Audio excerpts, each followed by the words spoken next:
E aí pessoal, como é que vocês estão? Para quem ainda não me conhece, meu nome é Jennifer e esse aqui é o canal Significando Direito.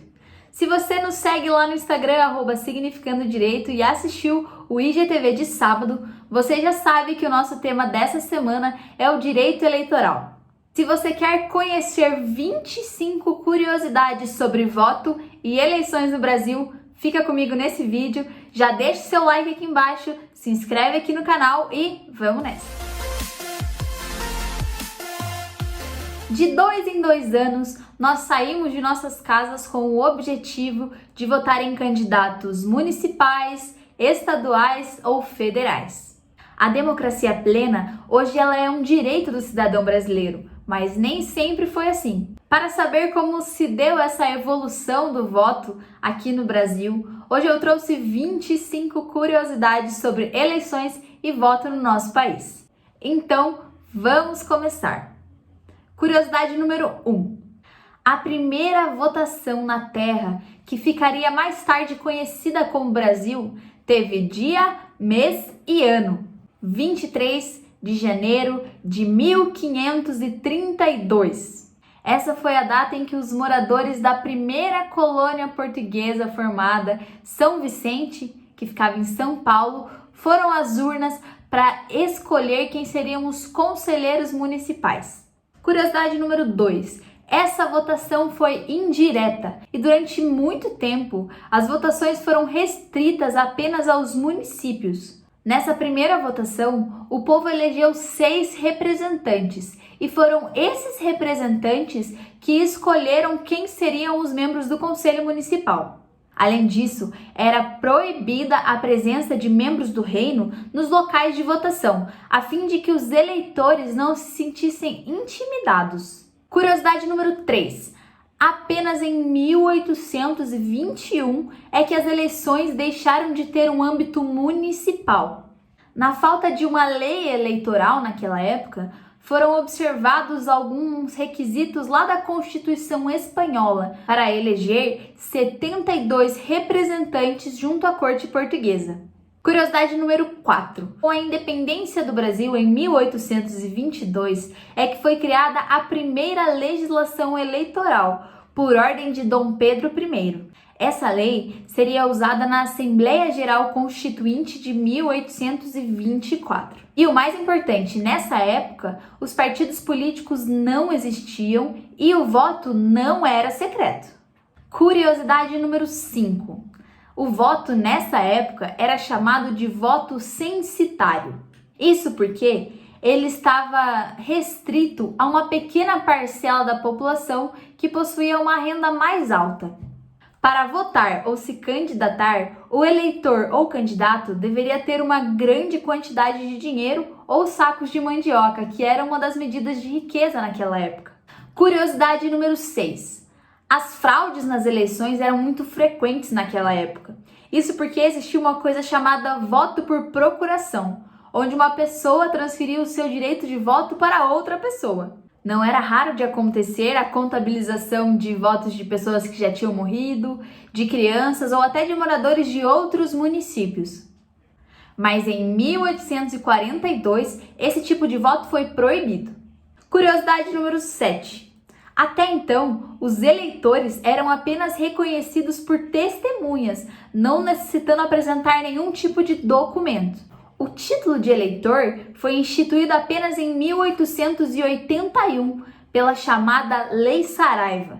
Porém, o título de eleitor não resolveu muito bem esse problema das fraudes. Isso porque, como nós sabemos, o título não possui a foto do eleitor. Após a proclamação da República em 1889, o voto ainda não era direito de todos. Menores de 21 anos, mulheres, mendigos, indígenas e integrantes do clero estavam proibidos de votar. Curiosidade número 9. O voto direto para presidente e vice-presidente apareceu pela primeira vez lá na Constituição Republicana de 1891. Prudente de Moraes foi o primeiro presidente eleito dessa forma. Curiosidade número 10. Durante a República Velha, havia uma prática conhecida como voto de cabresto. Através de intimidação e suborno, as pessoas eram obrigadas a votar naqueles candidatos apoiados pelos coronéis e pelas grandes autoridades municipais. Curiosidade número 11. As fraudes eram muito frequentes e essa manipulação das urnas, na época, trouxe resultados muito absurdos. Em uma eleição desse período, ocorrida lá no Rio de Janeiro, tantos eleitores votaram mais de uma vez que foi preciso empossar 2 governadores e 2 casas legislativas. Curiosidade número 12.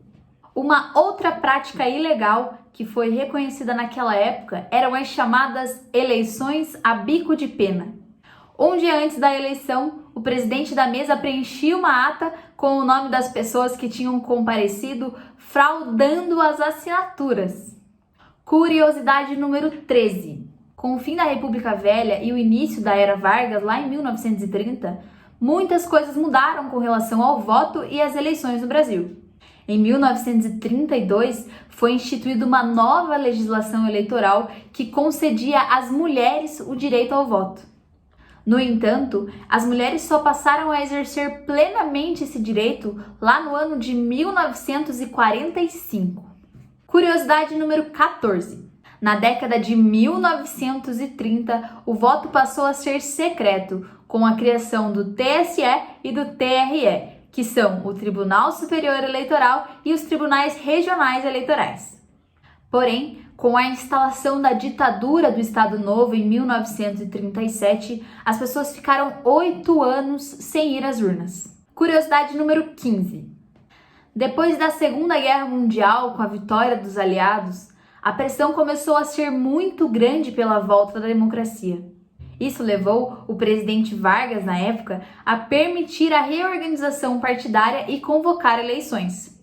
Em dezembro de 1945, o general Dutra foi eleito, com 54,2% dos votos. Curiosidade número 16. Até meados de 1950, eram utilizadas cédulas eleitorais impressas com o nome de apenas um candidato. Essas cédulas eram distribuídas pelos próprios partidos.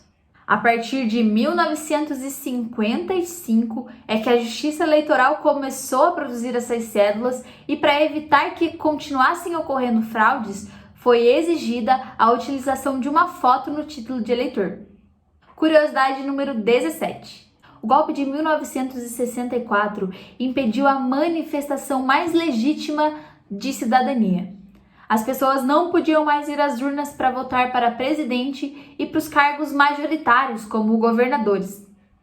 Apenas os deputados estaduais, federais e os vereadores eram escolhidos nessa época. Curiosidade número 18. Em 1968, o presidente Costa e Silva decretou o Ato Institucional número 5, conhecido como AI-5, que dava plenos poderes ao governo. Nessa época, os partidos políticos foram extintos e foi adotado no país o bipartidarismo. Foram criados a Arena, que reunia os partidos do governo, e o MDB, que aglutinava as oposições. Curiosidade número 19. Para garantir a vitória nas urnas, os militares acabaram criando a sublegenda. O partido que recorria a essa sublegenda podia indicar até 3 candidatos para disputar o mesmo cargo. Os votos dos 3 candidatos eram somados e, se a sublegenda vencesse nas urnas, o mais votado assumia o posto.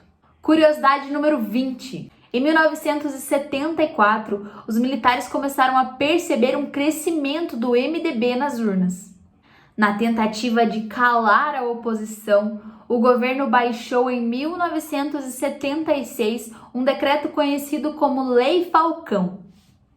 Esse decreto permitia apenas a foto do candidato e a voz de um locutor na propaganda eleitoral. Curiosidade número 21. Mesmo com essa tentativa de calar a oposição, em 1978 o MDB ganhou a eleição, com 57% dos votos. Um ano depois, foi extinto o bipartidarismo e o pleito de 1982 já sinalizava o fim do autoritarismo. Curiosidade número 22. Em 1985, após o fim do regime militar, uma emenda constitucional restabeleceu o direito das eleições diretas para presidente e prefeitos. Essa emenda também concedeu o direito ao voto aos maiores de 16 anos e pela primeira vez na história, os analfabetos passaram a ter direito de votar. Curiosidade número 23. Essa emenda constitucional que falamos anteriormente, ela extinguiu a fidelidade partidária, flexibilizando as exigências para registro de novos partidos, o que permitiu nessa época a legalização do PCdoB e do PCB. Curiosidade número 24. A Constituição de 1988 prevê as eleições diretas com 2 turnos para presidentes, governadores e prefeituras de cidades que tenham mais de 200 mil eleitores. A Constituição também manteve o voto facultativo aos maiores de 16 anos e aos analfabetos. E por fim, curiosidade de número 25. Após 29 anos de eleições indiretas para presidente, foi em 1989, um ano depois de promulgada a nossa Constituição, que as pessoas voltaram a escolher o presidente da República através das eleições diretas. E assim, mais uma vez se consolidava a democracia no Brasil. Inclusive, foi na década de 1990 que uma grande novidade surgiu nas eleições: as urnas eletrônicas, que nós conhecemos hoje e que inclusive acabamos de utilizar para as eleições municipais que aconteceram ontem, no domingo. Você já conhecia todas essas curiosidades que eu falei nesse vídeo? Não? Então já aproveita, compartilha esse vídeo com algum amigo, deixa o like, não esquece de se inscrever aqui no canal. Nós temos vídeo toda segunda-feira às 12 horas. E se você já era inscrito, mas não está recebendo notificações, não esquece de ativar o sininho para você ser notificado todas as vezes que nós postarmos um vídeo novo. Segue a gente lá no Instagram, @significandodireito, e eu espero você lá essa semana, porque todas as nossas postagens vão ser sobre direito eleitoral. Você sabia que existem quocientes eleitorais diferentes para diferentes cargos? Não? Então, eu espero você essa semana para que eu possa te explicar de uma forma muito mais didática para que você entenda como funciona o processo eleitoral no Brasil. Eu fico por aqui, obrigada por ter assistido, fui!